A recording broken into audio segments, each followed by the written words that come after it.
Hello everyone, welcome to the channel study with Pooja. So आज करते हैं लाइट रिएक्शन और जो इसके साथ रिलेटेड साइक्लिक और नॉन साइक्लिक फॉस्फोरिलेशन है उसके बारे में आज डिस्कस करेंगे। तो अभी अगर इसमें से एक को निकाल के देखिए, एक जो थाइलाकॉइड है उसको यहाँ पे ले लिया गया, ठीक है। अब जो थाइलाकॉइड की मेम्ब्रेन होती है ना, इन मेम्ब्रेन के अंदर कुछ फोटो, ये है क्लोरोप्लास्ट और ये थाइलाकॉइड, ठीक है। ग्रेना का थाइलाकॉइड जो होता है ना, हर एक थाइलाकॉइड उसकी ना मेम्ब्रेन होती है, मेम्ब्रेन के अंदर कुछ फोटो सिस्टम होते हैं जिसकी वजह से फोटोसिंथेसिस होगी। तो अभी इसी के बारे में डिटेल में पढ़ना है। तो यहाँ पे दिखाया गया है कि जो लाइट है, लाइट के रिएक्शन से जो मेटाबॉलिज्म होता है उसकी वजह से वाटर की हेल्प से ऑक्सीजन तो बनती ही है, साथ में एटीपी और NADPH वगैरह जो होते हैं वो आगे कैल्विन साइकिल करके कार्बन डाइऑक्साइड को निकालते हैं, शुगर प्रोड्यूस करते हैं, तो फोटोसिंथेसिस कंप्लीट होती है, ठीक है। आगे हम इसी के बारे में पढ़ेंगे, ठीक है। तो पहले हमने कहा कि जो फोटोसिंथेसिस है, ठीक है, फोटोसिंथेसिस में दो तरह की रिएक्शन होती है। कौन सी? एक पढ़ी थी लाइट, ठीक है, लाइट रिएक्शन, एक पढ़ी थी डार्क रिएक्शन, ठीक है। तो इनके बारे में आगे डिटेल में डार्क रिएक्शन के बारे में पढ़ेंगे। अभी हमने लाइट रिएक्शन की बात करनी है। लाइट रिएक्शन यानी कि वो रिएक्शन जिसमें कि लाइट की ज़रूरत है, जो लाइट पे डिपेंड करती है। होती है डार्क और डे लाइट रिएक्शन दोनों दिन के टाइम पे ही है, पर लाइट रिएक्शन जो है ये लाइट पे डिपेंड करती है, सनलाइट पे, ठीक है। अगर इसको बाकी के आर्टिफिशियल लाइट भी दोगे तो भी कुछ हद तक काम चलेगा, बट सनलाइट तो काफ़ी ज़रूरी है ना, आर्टिफिशियल लाइट से भी काम चल जाता है थोड़े टाइम के लिए। अभी जो जो फोटोसिंथेसिस है, इसमें क्या हमने पढ़ा, जो थाइलाकॉइड मेम्ब्रेन होती है ना, थाइलाकॉइड देखा है ऐसे, ठीक है। थाइलाकॉइड की असल में ना मेम्ब्रेन जो होती है ना, ये बाइलेयर होती है, ठीक है, बाइलेयर होती है। और इसमें क्या होता है, लिपिड से बनी हुई ये बाइलेयर होती है, ठीक है। मतलब यहाँ पे भी लिपिड, यहाँ पे भी लिपिड, यहाँ पे भी लिपिड, यहाँ पे भी, इस तरह से लिपिड प्रेजेंट होते हैं। तो उन्हीं लिपिड से बनी हुई थाइलाकॉइड की बाइलेयर मेम्ब्रेन है। तो इसमें ना स्पेशल स्ट्रक्चर होते हैं जिसको हम बोलते हैं फोटो सिस्टम, ठीक है। अगर मैं इस तरह से इस मेम्ब्रेन को बनाऊं तो इस तरह से ये मेम्ब्रेन है, ठीक है। यहाँ पे बनी हुई हैं ये लिपिड लगे हुए हैं अंदर दोनों साइड पे, ठीक है, बाइलेयर बनी है। और इसमें यहाँ पे कुछ स्पेशल टाइप के जो बने होते हैं उनको बोलते हैं हम फोटो सिस्टम, ठीक है। तो इन फोटो सिस्टम को में से हमने एक को नाम देना फोटो सिस्टम 1, ठीक है, एक को नाम देना फोटो सिस्टम 2, ठीक है। तो ये दो फोटो सिस्टम हैं। आगे इसकी डायग्राम आपको दिखाती हूँ, ये है, ठीक है। थाइलाकॉइड मेम्ब्रेन जो है, इसमें ये देखो बाइलेयर बनी हुई है। बाइलेयर में हम फोस्फोलिपिड इसमें क्यों कहते हैं कि जो लिपिड है उससे तो लेयर बनी है, ठीक है, बट साथ में ये फॉस्फेट आयन प्रेजेंट होते हैं यहाँ पे इसके साथ, ठीक है, इसलिए इसको फोस्फोलिपिड की बाइलेयर बोलते हैं। तो इसमें हमने पढ़ा कि क्या होते हैं फोटो सिस्टम। तो ये एक फोटो सिस्टम आ गया, ये दूसरा फोटो सिस्टम आ गया, ठीक है। स्पेशल स्ट्रक्चर है फोटो सिस्टम। इन्हीं फोटो सिस्टम का आगे मैं आपको ये दिखा रही हूँ, ये फोटो सिस्टम ज़रूरी है फोटोसिंथेसिस के लिए। तो इनको अगर मैं इस तरह से बनाऊं, ठीक है, तो फोटो सिस्टम में क्या क्या होता है, ये है, मान लो कोई भी आप फोटो सिस्टम 1 ले लो, 2 ले लो, उसमें इस तरह का स्ट्रक्चर होता है। यहाँ पे इस पार्ट को हम बोलते हैं लाइट हार्वेस्टिंग सिस्टम। ये वाले जो दो हिस्से हैं इसको क्या कहेंगे, लाइट हार्वेस्टिंग सिस्टम। और जो बीच वाला हिस्सा है इसको बोलेंगे रिएक्शन सेंटर, ठीक है। उसका रीज़न है, देखो, जो तो हम पढ़ते हैं कि कई सारे पिगमेंट जो हैं, कई तरह के पिगमेंट वो फोटोसिंथेसिस में हेल्प करेंगे। कौन से? क्लोरोफिल A, B एंड जैंथोफिल्स हो गए, है ना, कैरोटिनॉइड्स हो गए। तो असेसरी पिगमेंट जो कि जैंथोफिल, कैरोटिनॉइड और क्लोरोफिल B है, ठीक है, इनके बारे में हमने पिछली वीडियो में डिस्कस किया था। अगर आपने नहीं देखा तो वो वीडियो आप प्ले लिस्ट से देख सकते हो, ठीक है, तो वहीं से आगे ये क्लियर होगा। तो ये जो मतलब असेसरी पिगमेंट होते हैं, कैरोटिनॉइड वगैरह हैं, जैंथोफिल्स हैं, क्लोरोफिल भी है, वो यहाँ पे प्रेजेंट है। सनलाइट आ रही है सन से, ठीक है, उस सनलाइट को ये पकड़ते हैं, ठीक है, सनलाइट को अलग अलग वेवलेंथ की को ये कैप्चर करते हैं, और उससे जो एनर्जी इनको मिली, ठीक है, उससे जो इलेक्ट्रॉन्स इनको मिले उनको यहाँ पे इसको दे देंगे, ठीक है, रिएक्शन सेंटर में भेज देंगे, ठीक है। तो रिएक्शन सेंटर में ना स्पेशल टाइप का एक वो प्रेजेंट होता है ना पिगमेंट, उसको बोलते हैं क्लोरोफिल A, ठीक है। तो ये फोटो सिस्टम 1, 2 दोनों में अलग अलग होता है, ठीक है। फोटो सिस्टम 1 में क्या होता है, ये P700, इसको ऐसे क्यों लिखा है कि ये जो नैनोमीटर 700 नैनोमीटर की वेवलेंथ होती है ना, पार होता है, पार आपको पता है, तो पार जो है वो 50% वर्क करता है, ठीक है। उसी पार के अंदर ही जो 400 से 700 नैनोमीटर की जो वेवलेंथ होती है वो प्रेजेंट होती है। तो उसी में से ही जो 700 नैनोमीटर की वेवलेंथ है वो फोटो सिस्टम 1 के पास होती है, और जो फोटो सिस्टम 2 है ये 680 नैनोमीटर वाली रेंज में काम करता है, ठीक है। तो यहाँ पे मान लो आपके पास फोटो सिस्टम 1 है, तो यहाँ पे जो क्लोरोफिल A है उसके पास कितनी है, 700 नैनोमीटर वाली वेवलेंथ है, ठीक है। तो वो भी लाइट को एब्जॉर्ब कर रही है, सनलाइट को, इधर से ये भी लाइट को एब्जॉर्ब करके इधर सेंड कर रहे थे, ठीक है। तो अभी क्या होगा, इसके पास से ज़्यादा एनर्जी आ जाएगी, ज़्यादा इलेक्ट्रॉन्स आ जाएंगे, है ना, तो वो क्या हो जाएगा, एक्साइटेड स्टेट में चला जाएगा, एक्साइटेड हो जाएगा और जंप करेगा, दूसरे ऑर्बिट में, ठीक है। तो दूसरे ऑर्बिट में कहाँ पे चला जाता है, ये प्राइमरी एक्सेप्टर इसको एक्सेप्ट कर लेते हैं। जब ये जंप करके गया ना इलेक्ट्रॉन ज़्यादा होने की वजह से, तो प्राइमरी एक्सेप्टर ने इसको एक्सेप्ट कर लिया, ठीक है। थोड़े टाइम पर यहाँ पे रहेगा, उसके बाद घूम फिर के फिर से जब यहाँ पे आ जाएगा उसको बोलेंगे उसको कहेंगे साइक्लिक फॉस्फोरिलेशन, ठीक है। वो हम आगे पढ़ते हैं। पहले अगर आपको इतना क्लियर हो गया तो हम आगे चलते हैं, ठीक है। यहाँ पे हमने क्या पढ़ा कि फोटो सिस्टम प्रेजेंट होते हैं, थैलेकॉइड मेम्ब्रेन जो होती है उसमें बाइलेयर लिपिड होते हैं प्रेजेंट, उसमें स्पेशल स्ट्रक्चर होते हैं फोटो सिस्टम 1 और फोटो सिस्टम 2। अब ये फोटो सिस्टम 1 के आसपास ना इस तरह से स्ट्रक्चर बना होता है। इसको हम क्या बोलते हैं, लाइट हार्वेस्टिंग सिस्टम या एंटीनास बोलते हैं। इसमें जो पिगमेंट होती हैं अलग अलग एसेसरी पिगमेंट, वो सनलाइट को कैप्चर करते हैं। यहाँ पे भी पड़ती है, यहाँ से अलग अलग वेवलेंथ वाली जो सनलाइट होती है उसको कैप्चर करके डालते हैं बीच में रिएक्शन सेंटर में क्लोरोफिल वैसे भी लाइट एनर्जी ले रहा है, तो बाकी उसको और एनर्जी मिलेगी, तो वो एक्साइटेड स्टेट में चला जाएगा और जंप करेगा ऊपर की तरफ, तो अगले ऑर्बिट में चला जाएगा। प्राइमरी एक्सेप्टर उसको एक्सेप्ट कर लेंगे, ठीक है। और थोड़े टाइम बाद ये फिर से अपनी वापस उसी स्टेट में नीचे चला जाएगा, ठीक है। अपनी इलेक्ट्रॉन्स को लूज़ करके ना फिर से ये अपनी पहले वाली स्टेट में चला जाएगा, ठीक है। बट उन इलेक्ट्रॉन्स का यूज़ हो गया, वो या तो एटीपी वगैरह बनाते हैं, ठीक है। फोटो सिस्टम 1 है तो वो बनाएंगे, ये एटीपी बना देंगे। अदरवाइज दोनों काम कर रहे हैं तो उसमें वो NADPH + H पॉजिटिव बना देंगे, ठीक है। तो अब इतना क्लियर हुआ कि जो फोटो सिस्टम है 1 700 वाला होता है, और जो फोटो सिस्टम 2 है वो 680 नैनोमीटर की वेवलेंथ वाला होता है, ठीक है।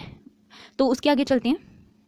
ये थैलेकॉइड मेम्ब्रेन का हमने पढ़ा अभी कि जो लाइट रिएक्शन है उसको हम बोलते हैं फोटोकेमिकल रिएक्शन। लाइट की जरूरत पड़ी ना केमिकल बनाने में, इसीलिए। सो टेक प्लेस इन कहाँ पे हुई थी, थैलेकॉइड मेम्ब्रेन में। कहाँ पे, ग्रेना में भी होती है ये, ठीक है। ग्रेना में डार्क रिएक्शन होती है, जबकि थैलेकॉइड मेम्ब्रेन के अंदर क्या होती है, लाइट रिएक्शन होती है। कि रॉ मटेरियल्स में क्या क्या यूज होता है लाइट रिएक्शन के लिए। ऑब्वियसली लाइट रिएक्शन है तो लाइट की जरूरत पड़ेगी, ठीक है। सनलाइट, पिगमेंट्स चाहिए जो कि लाइट को कैप्चर कर सकें, मतलब ट्रैप कर सकें, तो पिगमेंट्स सारे, ज़ैंथोफिल, कैरोटिनॉइड वगैरह। वाटर चाहिए तो वाटर डाल दो, ठीक है। तो ये सारे रॉ मटेरियल है जिसकी वजह से क्या होगा, लाइट रिएक्शन होगी, ठीक है। तो रिएक्शन के 3 स्टेप होते हैं, ठीक है। लाइट रिएक्शन के 3 स्टेप होते हैं। एक होता है एक्साइटेशन ऑफ क्लोरोफिल। सबसे पहले क्लोरोफिल एक्साइट हुआ, जब हमने जो पढ़ा ना इस तरह से कि ये लाइट हार्वेस्टिंग सिस्टम है, ठीक है। उनके इलेक्ट्रॉन्स इधर सेंड करने की वजह से क्या हुआ, क्लोरोफिल ए जो था यहाँ पे है ना रिएक्शन सेंटर के बीच, वो क्या हुआ, एक्साइट हो गया, ठीक है। एक्साइट होने के बाद वो रिएक्शन करेगा, देन फोटोलिसिस ऑफ वाटर, मतलब वाटर जो है उसकी ब्रेक डाउन होगी, ठीक है। वाटर ब्रेक होकर 4 हाइड्रोजन 4 इलेक्ट्रॉन और ऑक्सीजन जो है वो छोड़ेगा, ठीक है। तो ऑक्सीजन इन्वायरमेंट में चली जाएगी, कुछ हद तक ये प्लांट्स यूज़ करते हैं, बाकी के इन्वायरमेंट में। तो आगे NADP जो है वो इन 4 इलेक्ट्रॉन और हाइड्रोजन को यूज़ करके NADPH + H पॉजिटिव बनाते हैं, ठीक है। तो फोटो फॉस्फोरिलेशन, ठीक है, ये प्रोसेसेस होती हैं 3 स्टेप में ये कंप्लीट होती है रिएक्शन, लाइट रिएक्शन, ठीक है। फोटो फॉस्फोरिलेशन थोड़ा डिटेल में है, तो हम कोशिश करेंगे कि इसी में कंप्लीट हो जाए इसी वीडियो में। तो अभी सबसे पहले क्या है, इसी के बारे में पढ़ते हैं कि एक्साइटेशन ऑफ क्लोरोफिल, ठीक है। क्लोरोफिल एक्साइट कैसे होता है, देखो फोटो सिस्टम 1 हो चाहे 2 हो, जब भी ये लाइट को एब्जॉर्ब करते हैं, क्वांटम ऑफ लाइट जो है, जो इनके लाइट हार्वेस्टिंग सिस्टम से मिली और सनलाइट से मिली, उसको यूज़ करके ये एक्साइट हो जाते हैं और अगले ऑर्बिट में जंप करते हैं, ठीक है। तो इसमें क्या होता है, यह क्लोरोफिल ऑक्सीडाइज हो गया आगे, ठीक है, क्योंकि इसने आगे जो इलेक्ट्रॉन छोड़े ना वो प्राइमरी एक्सेप्टर ने पकड़ लिए, देन उसको फिर आगे आगे तरफ भेजा, ठीक है। तो हमने 2 फोटो सिस्टम पढ़े। फोटो सिस्टम 1 होता है 700 नैनोमीटर वाला और फोटो सिस्टम 2 होता है 680 नैनोमीटर वाला, ठीक है। तो फिर है कि अभी फर्स्ट स्टेप तो आपने पढ़ लिया कि क्लोरोफिल एक्साइट हुआ, देन वो जंप कर गया अगले ऑर्बिटल में, ठीक है। फिर वाटर की फोटोलिसिस होती है। फोटो का मतलब लाइट, लिसिस मतलब ब्रेक होना, किसका, वाटर का। वाटर लाइट की प्रेजेंस में ब्रेक होगा तो that is called the photolysis, ठीक है। तो इसमें क्या हुआ, ब्रेक हो गया water, breakdown of water during photosynthesis, ठीक है। तो इसमें फोटोलिसिस में कुछ आयंस भी काम करते हैं, जैसे मैंगनीज, कैल्शियम और क्लोरीन आयन, ठीक है। ये जो काम करती हैं इसके बारे में बताया गया था, तो इसको बोलते हैं हिल रिएक्शन, ठीक है, जिसमें कि ये सारे बताए होते हैं कि ये फंक्शन करते हैं फोटोसिंथेसिस में एज इंपॉर्टेंट आयंस। तो फिर है थर्ड स्टेप में क्या होता है, फोटो फॉस्फोरिलेशन। फोटो यानी कि लाइट, फोस्फोर यानी कि फॉस्फेट आयन, ठीक है, लेशन यानी कि बनना। तो वो प्रोसेस जिसमें लाइट की हेल्प से फॉस्फेट आयन जो है, इनऑर्गेनिक फॉस्फेट जो है वो रिएक्शन में जुड़ते हैं और बनते हैं, उसको हम बोलेंगे फोटो फॉस्फोरिलेशन, ठीक है। जो ADP और 1 फॉस्फेट होता है, इनऑर्गेनिक फॉस्फेट, जब ये मिलके ATP बनाते हैं लाइट की प्रेजेंस में, तो that is called the photo phosphorylation. क्या बना, ATP बन गया ना, यहाँ पे 3 फॉस्फेट बने हैं इनऑर्गेनिक फॉस्फेट को 2 फॉस्फेट में जोड़ने से। तो इसको बताया किसने था, आर्निन एट ऑल ने 1954 में बताया था, ठीक है। ओके, फोटोफॉस्फोरिलेशन के बारे में थोड़ा डिटेल में करेंगे कि फोटोफॉस्फोरिलेशन जो है दो तरह की होती है, एक होती है साइक्लिक, एक होती है नॉन साइक्लिक। ठीक है, साइक्लिक से ज़्यादा नॉन साइक्लिक फंक्शनल होती है, इफेक्टिव होती है। उसका रीज़न है इसमें ज़्यादा काम चलता है। ठीक है, इसमें ऑक्सीजन बनती है, वाटर की ब्रेकडाउन होती है, देन आगे NADPH plus H positive ions बनते हैं। ठीक है, कार्बन डाइऑक्साइड इवॉल्व होती है, आगे केल्विन साइकिल वगैरह चलते हैं, तो कंप्लीट फोटोसिंथेसिस हो पाती है, इसीलिए ज़्यादा इफेक्टिव माना जाता है। तो इसके डिफरेंस आगे हम पढ़ लेंगे साथ में डिटेल में करते करते। ठीक है, तो साइक्लिक का सीधे से मतलब समझ सकते हैं हम, साइक्लिक यानी कि जहाँ से जो काम स्टार्ट हुआ था वहाँ पे वापस आ गया। ठीक है, साइक्लिक प्रोसेस हुई, दैट इज कॉल्ड साइक्लिक फोस्फोरिलेशन। ये फोस्फोरिलेशन स्टार्ट हुई, वापस वहीं पे भी आई। तो नॉन साइक्लिक जिसमें नहीं होती है, वापस नहीं आता। ठीक है, इलेक्ट्रॉन वापस नहीं होते वो। तो लाइट रिएक्शन स्टार्ट करते हैं। ठीक है, अभी फोटोफॉस्फोरिलेशन में ये सबसे पहले आता है हमारा साइक्लिक। ठीक है, साइक्लिक फोटोफॉस्फोरिलेशन। ठीक है, क्या होगा देखो, जो तो थे ये तो आपने पढ़ी हुई है ना, बाइलर लिपिड की, है ना, और उसके बीच में देखो क्या होते हैं यहाँ पे, वो प्रेजेंट होते हैं हमारे LHC। ठीक है, लाइट हार्वेस्टिंग सिस्टम, उन्होंने एनर्जी दी कहाँ पे की, फोटो सिस्टम 1 है। ठीक है, यहाँ पे फोटो सिस्टम 1 काम करेगा किसमें, ये जो होती है हमारी साइक्लिक फोटोफॉस्फोरिलेशन। ठीक है, साइक्लिक नहीं लिख पाई मैं, साइक्लिक फोटोफॉस्फोरिलेशन है ये हमारी। ठीक है, यहाँ पे क्लोरोफिल ए ने, फोटो सिस्टम 1 के क्लोरोफिल ए ने छोड़े, वो इलेक्ट्रॉन ऊपर चले गए, ऊपर प्राइमरी एक्सेप्टर ने उसको पकड़ लिया। ठीक है, फेरोडॉक्सिन ने देन इलेक्ट्रॉन्स को ट्रांसपोर्ट किया साइटोक्रोम B6F की तरफ, तो इन्होंने इलेक्ट्रॉन्स को पकड़ा, देन उसको यूज़ किया। ठीक है, और फिर उसको आगे भेज दिया यहाँ पे प्लास्टोसाइनिन के पास। ठीक है, प्लास्टोसाइनिन जो है वो उन इलेक्ट्रॉन्स को वापस यहाँ पे यूज़ करेगा ना, उनमें से इलेक्ट्रॉन जो निकले यूज़ हुए, बाकी के थोड़े बहुत बचे वो यहाँ पे वापस आ जाएंगे। ठीक है, तो इलेक्ट्रॉन कम होके वापस यहाँ पे थोड़े टाइम बाद आ जाते हैं। तो ये साइकिल में फॉर्म हुई ना, प्रोसेस हुई, तो इसको हम क्या बोलेंगे, साइक्लिक फॉस्फोरिलेशन बोलेंगे। ठीक है, इसमें क्या हुआ, ये साइकिल के प्रोसेस में काम चला। सबसे पहले क्या हुआ, फोटो सिस्टम 1 ने लाइट एनर्जी को यूज़ किया और बाकी की एनर्जी को पकड़ के एक्साइटेड हो गया, देन वो अगले ऑर्बिटल में ऊपर चला गया, तो ऊपर जो फेराडॉक्सिन है उसको पकड़ा एंड उसको ट्रांसफ़र किया। ठीक है, तो कहाँ, साइटोक्रोम B6F कॉम्प्लेक्स के पास, वहाँ से प्लास्टोसाइनिन के पास गया एंड प्लास्टोसाइनिन ने उसको एनर्जी उसकी कम होगी ना, इलेक्ट्रॉन्स निकल जाने की वजह से, तो वो वापस इलेक्ट्रॉन वापस अपनी जगह पे आ गया। ठीक है, तो इसको हम बोलेंगे साइक्लिक फोटोफॉस्फोरिलेशन। ठीक है, तो इसमें अभी जो यहाँ पे हाइड्रोजन वगैरह होते हैं ना, देखो हाइड्रोजन ये लेता रहता है, इलेक्ट्रॉन को जैसे जैसे छोड़ेगा तो हाइड्रोजन लेता रहेगा, तो यहाँ से जो फाइटोक्रोम B6F कॉम्प्लेक्स से जो हाइड्रोजन थे ना वो आगे यूज़ होंगे, ताकि जो जो ADP है, एडिनोसिन डाइफॉस्फेट है, उसको एक फॉस्फेट मिलेगा ताकि वो ATP बना सके इसकी हेल्प से। ठीक है, तो इस तरह से ये प्रोसेस चलती है फोटोफॉस्फोरिलेशन की, कौन से, साइक्लिक फोटोफॉस्फोरिलेशन की। ठीक है, तो यहाँ पे साइक्लिक फोटोफॉस्फोरिलेशन में क्या है कि ये वाली जो प्रोसेस होती है ना,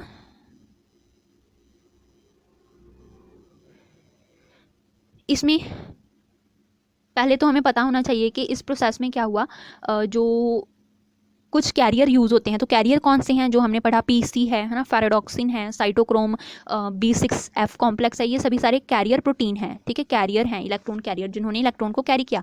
देन इसमें क्या होता है, देखो ना तो इसमें ऑक्सीजन बनी, ना NADPH बना। ठीक है, कुछ भी नहीं बना है। दूसरा, ना ही इसमें कार्बन डाइऑक्साइड फिक्सेशन जो है वो मतलब इनहिबिट हुई है। ठीक है, देन है कि NADPH प्लस H पॉजिटिव यहाँ पे ना बना, ना ऑक्सीडाइज हुआ, है ना। देन आगे performed by the photo system 1 के, अकेला फोटो सिस्टम 1 में ही साइक्लिक फोटोफॉस्फोरिलेशन होती है। नेक्स्ट यहाँ पे क्या बनता है, ATP। हमने देखा ना, जो ADP है वो एक फॉस्फेट, इनऑर्गेनिक फॉस्फेट को लेकर क्या बनाता है, ATP बना देता है। देन वाटर स्प्लिटिंग तो यहाँ पे होती ही नहीं है। ठीक है, तो ये हमें पता होना चाहिए। देन आते हैं नॉन साइक्लिक फोटोफॉस्फोरिलेशन पे। नॉन साइक्लिक का मतलब क्या है, जिसमें साइक्लिक फॉर्म में नहीं चलती, यानी कि जो इलेक्ट्रॉन एक बार वहाँ से निकल गया वो वापस उसी एरिया में नहीं आएगा, that is called the non cyclic photophosphorylation. ठीक है, इसको हम Z स्कीन भी बोलते हैं, Z स्कीन, क्योंकि ये Z जैसे स्ट्रक्चर इस तरह से बना लेता है। ठीक है, मतलब प्रोसेसिंग होते होते Z जो अल्फ़ाबेट है वो बन जाता है यहाँ पे। ठीक है, पे देख सकते हैं ये होता है फोटो सिस्टम 1 और फोटो सिस्टम 2 में, दोनों में ये काम होता है। हमने पहले ये बात कही ना कि जो नॉन साइक्लिक फोटोफॉस्फोरिलेशन होती है उसमें तो दोनों ही काम करते हैं। ठीक है, इसलिए ये ज़्यादा इफेक्टिव है एज कम्पेयर टू साइक्लिक फोस्फोरिलेशन अकेला।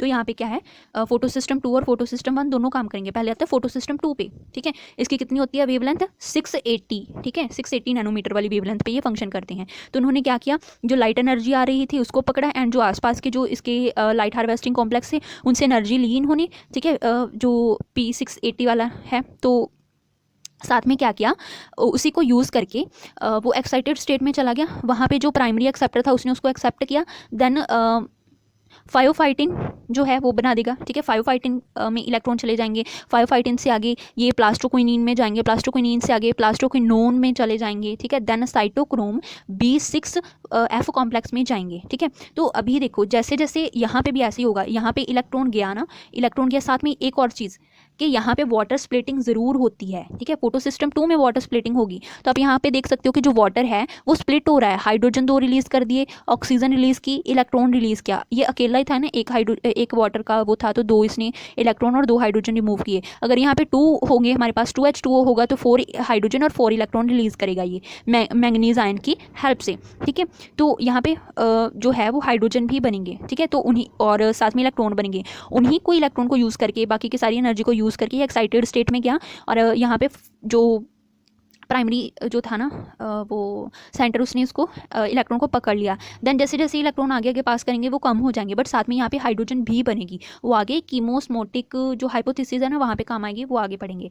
तो उसके बाद ये यहाँ पे हाइड्रोजन जो 4 थी वो रिलीज़ कर देंगे, ठीक है, इधर। देन जो ATP बनता है ना, यहाँ पे ATP बना, तो ATP यहाँ पे यूज़ होगा, ठीक है। तो प्लास्टोक्विनीन जो होते हैं ना PQ से ये प्लास्टोसाइनिन तक पहुँचती है, इस साइटोक्रोम BF कॉम्प्लेक्स से B6F कॉम्प्लेक्स से होते हुए कहाँ पे गए इलेक्ट्रॉन, यहाँ पे, ठीक है।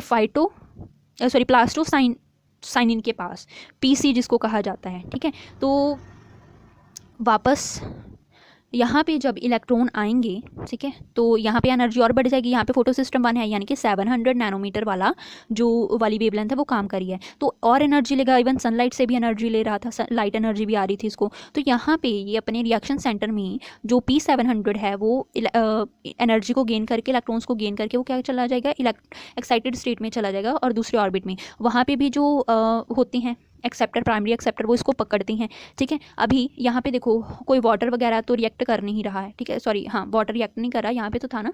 तो यहाँ से जो क्लोरोफिल है वो थोड़ी मॉडिफाई हो जाती है, क्लोरोफिल मॉडिफाई होके फाइलोक्विनीन को इलेक्ट्रॉन भेजती है, then iron sulphur protein pyridoxine को भेजती है, ठीक है। पैराडॉक्सिन से फ्लेवोप्रोटीन से आगे देखो यहाँ पे कोई ATP नहीं बन रहा है, तो क्या होता है यहाँ पे वो प्रोसेस होने की वजह से NAD, ठीक है, NADH जो है प्लस H पॉजिटिव जो है वो क्या करते हैं, NADPH बना देते हैं, ठीक है।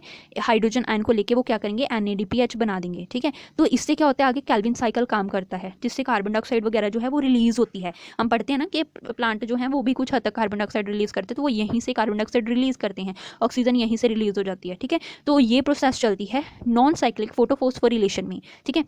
यहाँ पे दिखा देती हूँ आपको, ये देखो नॉन साइक्लिक फोटोफॉस्फोरिलेशन में क्या हुआ था, लाइट एनर्जी को सभी ने यूज़ किया फोटो सिस्टम 2 में, देन वो एक एक्साइटेड स्टेट में गया, तो ये जो QA है, ठीक है, देन PQ है, और फेराडॉक्सिन वगैरह है ना, साइटोक्रोम वगैरह है। तो यहाँ से एनर्जी पास करी, ठीक है, इलेक्ट्रॉन पास करे, दूसरे सिस्टम ने उसको पकड़ लिया। ये जब ऊपर जाएंगे ना वापस नहीं आएंगे, है ना, यहाँ से जो इलेक्ट्रॉन यहाँ पे गए ना, वो यहाँ से जब ऊपर की तरफ जाएंगे प्राइमरी एक्सेप्टर की तरफ, तो वापस नीचे नहीं आएंगे, ठीक है। यहाँ पे तो वापस आ जाते हैं, पर यहाँ पे वापस नहीं आएंगे, तो वही आगे पास करेंगे, देन वो NADPH जो है वो फॉर्म कर देंगे ताकि केल्विन साइकिल चल सके, ठीक है। तो अगर आप देखो यहाँ पे वैसे तो N स्ट्रक्चर दिखाई दे रहा है, अगर आप थोड़ा सा घुमा के देखोगे यही Z इस तरह से Z स्ट्रक्चर बना रहा है, तो इसको बोलते हैं Z स्कीम, ठीक है। तो अभी इसके बारे में थोड़ा सा पढ़ लेते हैं कि नॉन साइक्लिक फोटोफॉस्फोरिलेशन में क्या होता है, जब इलेक्ट्रॉन एक्साइटेड स्टेट में जाते हैं तो वापस फिर से अपनी जगह पे नहीं आते, इसलिए नॉन साइक्लिक है। फोटो सिस्टम 1 और 2 दोनों ने काम किया, ठीक है। वाटर स्प्लिटिंग हुई, ठीक है, वाटर स्प्लिटिंग हुई इसमें, किसमें, फोटो सिस्टम 2 में, 1 में तो हुई नहीं ना। देन है इलेक्ट्रॉन रिलीज होते हैं, कब, जब वाटर जो है वो रिएक्ट करता है, ठीक है, मतलब वाटर ब्रेक होता है, रिएक्शन करके वाटर ब्रेक हुआ फोटो सिस्टम 2 में, तो इलेक्ट्रॉन इन्होंने भी रिलीज़ किए, ठीक है। अगर 2H2O है, ठीक है, 2H2O है तो 4 हाइड्रोजन प्लस 4 इलेक्ट्रॉन रिलीज़ करेगा। अगर एक ही वाटर का मॉलिक्यूल है तो 2 hydrogen plus electron 2 electron release कर देगा, ठीक है। तो ये डिपेंड करता है वो कि हम किस तरह से बैलेंस करते हैं उसको। तो आगे है कि इलेक्ट्रॉन कैरियर कौन से थे इसमें, जिन्होंने इलेक्ट्रॉन को कैरी किया जब वो अपनी एक्साइटेड स्टेट में गया, तो जो भी थे वो कौन कौन से कैरियर थे। पहला तो एक तो होता है प्लास्टोकिनीन, ठीक है, प्लास्टोसाइनिन, साइटोक्रोम B6 कॉम्प्लेक्स हो गया, फेरेडॉक्सिन हो गया, है ना, ये सारे इलेक्ट्रॉन कैरियर होते हैं। नेक्स्ट है जब साइटोक्रोम कॉम्प्लेक्स जो है वहाँ से इलेक्ट्रॉन पास करते हैं तो वो अपनी एनर्जी थोड़ी लूज़ कर देते हैं ताकि एटीपी फॉर्मेशन हो। मतलब जब फोटो सिस्टम 2 में काम हो रहा था तो वहाँ से एनर्जी रिलीज़ कर दी उसने थोड़ी, ताकि एटीपी बन सके, है ना। देन अभी बाकी के जो इलेक्ट्रॉन हैं वो ट्रांसफ़र होते हैं P1 में, ठीक है, फोटो सिस्टम 1 में। तो फोटो सिस्टम 1 के थ्रू वो जाते हैं आगे NADPH बनाने के लिए, ठीक है। तो प्लास्टोसाइनिन से होते हुए वो यहाँ तक आते हैं फोटो सिस्टम 1 तक, ठीक है। तो फोटो सिस्टम 1 में क्या थे, 700 नैनोमीटर की लाइट होती है, वो इलेक्ट्रॉन को पकड़ती है, इलेक्ट्रॉन एक्साइटेड कंडीशन में जाते हैं, ठीक है, वो आगे पास करते हैं। Then light after absorbing light FRS जो होता है वो उसको भेज देता है इलेक्ट्रॉन्स को फेरेडॉक्सिन तक। फेरेडॉक्सिन के वहाँ पास पहुँच के वो क्या कर देता है, NADP पॉजिटिव जो है वो बना देता है, ठीक है। NADP जो है, NADP पॉजिटिव जो है, जब इसको वहीं से हाइड्रोजन मिल जाएगा, क्योंकि हमने पढ़ा था ना जैसे जैसे रिएक्शन होती है इलेक्ट्रॉन लूज होते हैं तो हाइड्रोजन बनता जाता है, तो वही हाइड्रोजन यहाँ पे यूज़ हो जाएगा एंड ये क्या बना देगा, NADPH प्लस H पॉजिटिव बना देगा, ठीक है, साथ में। तो किसकी हेल्प से, एंजाइम NADP रिडक्टेज की हेल्प से, ठीक है, वो आगे हम पढ़ेंगे। तो अभी हमारा ये लाइट रिएक्शन में फोस्फोरिलेशन, साइक्लिक फोस्फोरिलेशन एंड नॉन साइक्लिक फोटोफोस्फोरिलेशन ये हमारा कंप्लीट हो गया। अगर आपको कोई भी डाउट है तो आप कमेंट सेक्शन में भेज सकते हो। बाकी करते हैं नेक्स्ट वीडियो में। Thanks for watching the video.